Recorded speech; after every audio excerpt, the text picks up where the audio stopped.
I guess I'm not sure, in terms of top 3 leadership lessons, all I can certainly say is, once you sort of commit yourself to doing something, the discipline that is required day in, day out.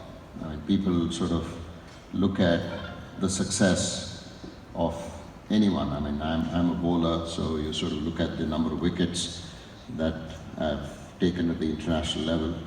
But then if you look back at the kind of hours of practice that you do day in, day out, you have to do the boring job of going through the process of day in, day out bowling and understanding what works for you and what doesn't.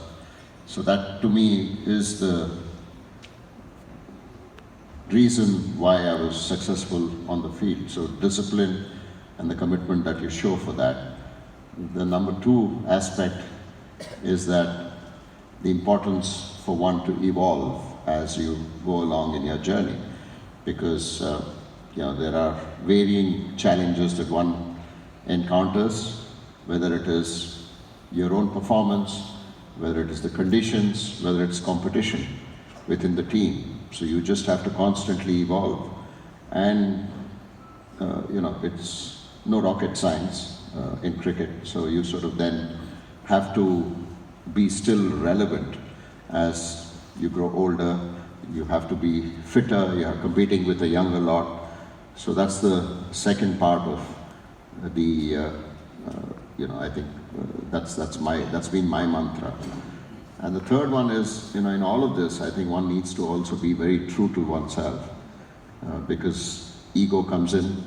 We're all human beings. Acceptance of one's one's inability. Certain times you're not adept at doing everything that's there. So you need to sort of have that humility about understanding that there are certain things that you can't do. So you just have to sort of rely on and that's one of the reasons why it's a team game. So especially you spoke about captaincy, or you spoke about coaching opportunities that I did get.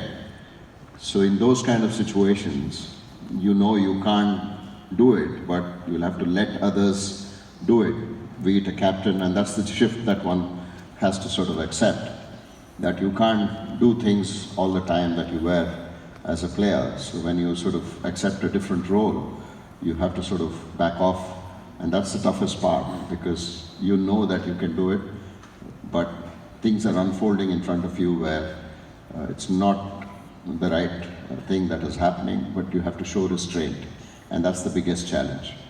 So yes, these probably are the 3 leadership attributes that I certainly thought of, and that's something that I look to follow throughout my career. Thank you, Anil. So Anil, you are famously one of the very few cricketers who holds an engineering degree. So when you were analyzing a batsman's weakness, how did you approach it? Like an engineering problem, looking for a specific bug in their technique to exploit, or was it different from it? I'm not really sure I looked at it in that way, where you're trying to fix a bug. But yeah, I mean, I'm an engineer, so the analytical brain certainly takes over. You're constantly trying to solve a problem, because at the end of it, we're all trying to solve problems in our lives. Whether it's a sporting problem, whether it's a engineering problem, or whether it's a personal, problems that we all go through. So you're just trying to analyze that, break it down, and that's exactly how I did that. Yes, in terms of when you look at a batter, you look at the conditions, and then as a bowler, you're constantly looking at the batter's hands, his grip, his feet, and then you're trying to analyze what you can do. It's not like you're looking at just. It's not a permanent problem. I mean, it also becomes repetitive. You're trying to get that pattern as a bowler. What certainly helps a bowler get wicket is, yes, one is skill, one is, your ability to understand how to get the batter out and then set fields. But more than anything else, it's the pressure that gets a batsman out. So how do you build that pressure? How do you create that kind of an environment? And it depends from situation to situation, because there could be a situation where you're coming into bowl when the opposition is on top. So to build pressure takes a bit of time, because if you straight away say, okay, I'm going to have this kind of a field set for the batter to build pressure, you may end up on the losing side. So you need to sort of constantly look at how to get those kind of patterns going, which are repetitive, and then try to solve the problem, rather than looking to fix a bug, because at the end of it, as a bowler, you're constantly looking to get a batter out. And like I mentioned, the situation changes from match to match.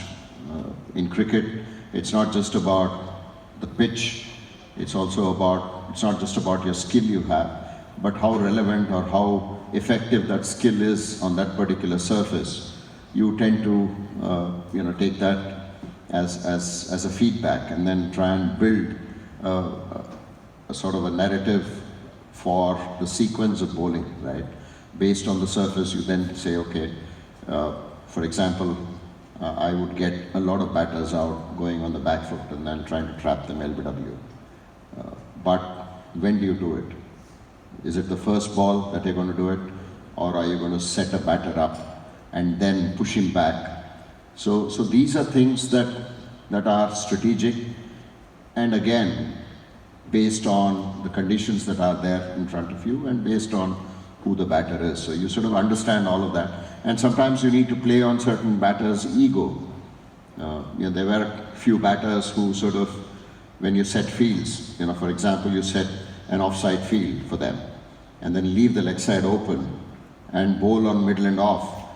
They were not thinking, I want to hit through mid-wicket because it's open. They were thinking, okay, you have set a strong offside field, I'll still ensure that I go past them. And so you're constantly playing around tactics of not just the conditions, not just fixing a problem that you see in the technique, but you're also playing on their mind. And that, I think, is the beauty of sport.